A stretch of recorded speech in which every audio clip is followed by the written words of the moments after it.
Rahman Rahim. My dear vascular colleagues, I'm going to speak today on vascular online training, the series of mastering vascular surgery, about the new aortic guideline 2022 in November. My name is Mr. Muhammad Omar Al-Farouk. I'm a consultant vascular surgeon. One of the very important characteristics in the field of vascular surgery is the importance of guidelines. That is why it is an essential for all vascular fellow to digest thoroughly the new aortic guideline, because it came at an era where there are multiple disciplines, multiple attitudes, and multiple questions that need to be answered over the clinical practice.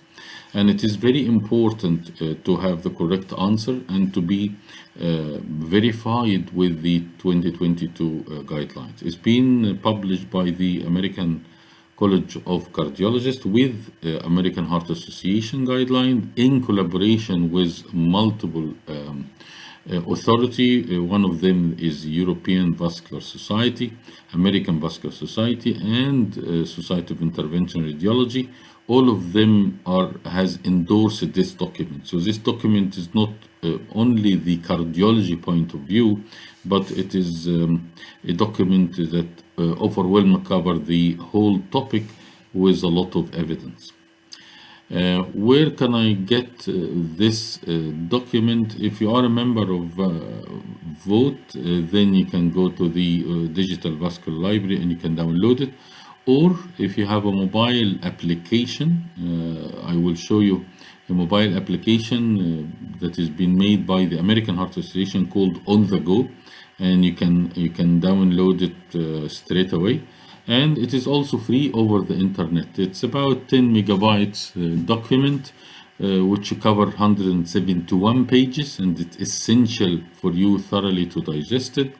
And I will make this over multiple presentation in order not to have an overwhelming amount of information straight away. I will an application to go to the aortic guideline. You go to the On The Go, which is the mobile application for American Heart Association. And with this beginning the screen, you select the second from the top row on the left, aortic disease. And if you press aortic disease, you press on the middle of the screen, aortic disease, and here you will get the 171 pages of the aortic guidelines. One of the very important first step is to know what is associated guidelines. So you must know what was the guideline in the past in order to proceed. And here in the table 1, they have gathered the related guidelines. So for example, the thoracic endorsement of aortic repair by the Surgical Thoracic Society 2021 is obviously important, but I will mention what you don't need to read, which is the valvular heart disease. You don't need to read the blood cholesterol. You don't need to read congenital heart diseases. No need to read high blood pressure, bicuspid aortic valve and coarctation, coronary and atherosclerotic disease. The rest you need to read, because they are the basis that we rely on. The most important one is aortic dissection 2022 and type 1 aortic dissection 2021, and the thoracic endovascular aortic repair 2021. You can see all of them are recent. The graft infection, which is little bit old, 2016, probably it has been changed a lot. Endovascular repair of traumatic thoracic aortic injury again has changed a lot from 2011, so you don't need to read them. The first important point in this document is the take-home messages. So it's very important to grasp them, and they have summarized them into 10 take-home messages. We will discuss them one by one, these take-home messages, and see how much this will affect our clinical practice. The first take-home message, which the result of a big center for aortic surgery, definitely totally different from low volume aortic center. So you must have an aortic team, and it should be multidisciplinary aortic team, which should be involved the cardiologist, the anesthesiologist, the vascular surgeon, and they must be all in contact with each case. And this is the take-home message number one. Take-home message number two is shared decision-making process between you and the patient. And this is very important. You would say, for example, I think you are much better with endovascular repair, but it is expensive, it needs a long-term management, it needs a multiple CT scan, or there is an operation which is aortic repair, which is durable procedure, but there is a mortality risk and morbidity risk. Also, when you have a young female with contemplating pregnancy, it's very important to involve her in the decision-making process between open and endovascular.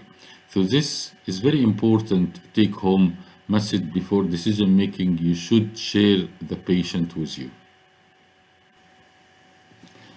Take-home message number three, imaging. Imaging is very important in aortic disease because a few millimeters can make the decision-making to be completely different. So we must have a standardization regarding image acquisition, regarding how you do your measurement, and regarding how you calculate aortic dimension. And there is multiple slides to explain how this is being done. And this is very important third take-home message. Take-home message number four, which is extremely important. We know that the cutoff for aortic aneurysm repair was usually 5.5 according to large UK trials.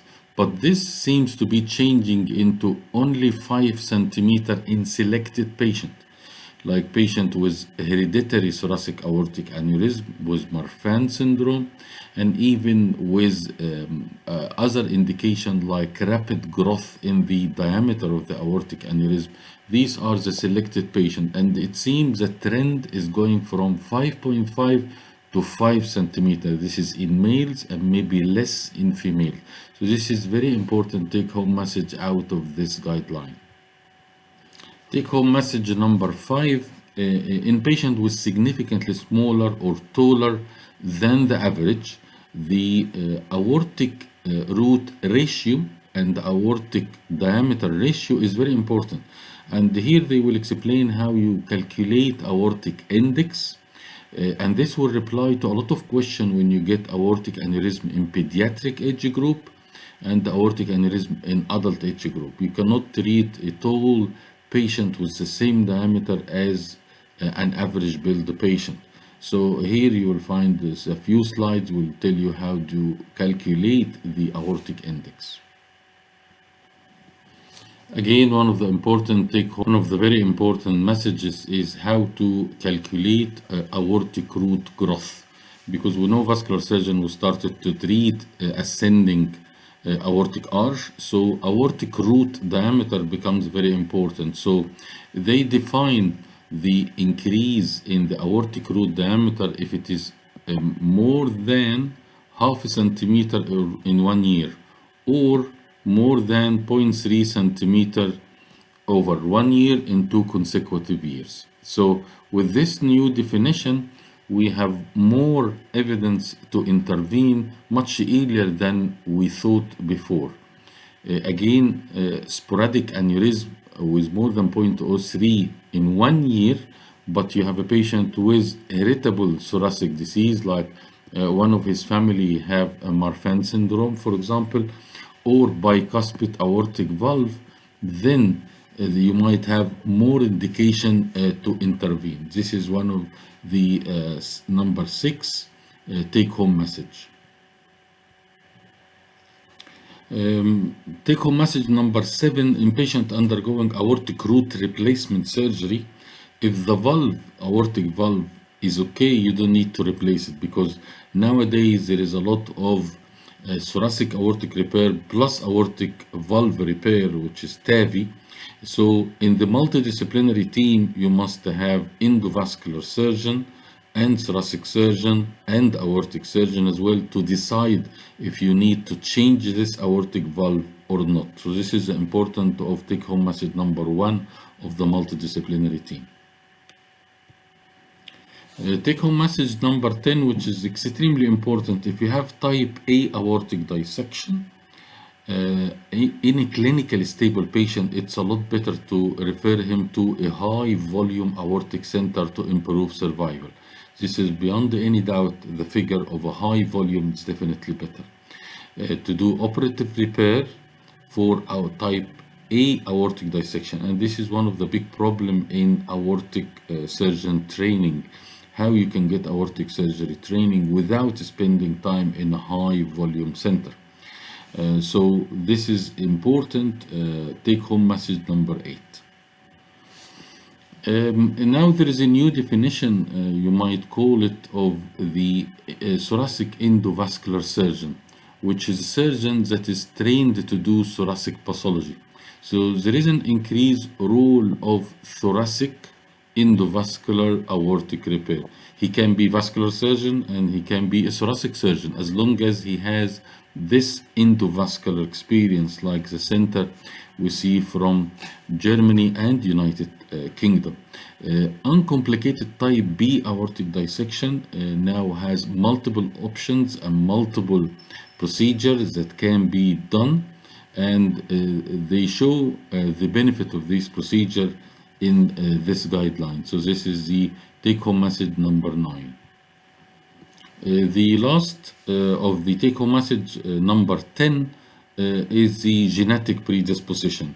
There was a question in the previous guidelines: do we do screening to relative, and how much degree of relatives that you need to do screening? So in patient with aneurysm in the aortic root or ascending aorta, or patient with aortic dissection, screening to first degree relative aortic imaging is recommended. So this is to show in the first guideline that you need to do screening to first degree relatives, and you do screening by CT angiogram from thoracic to lower abdominal aorta.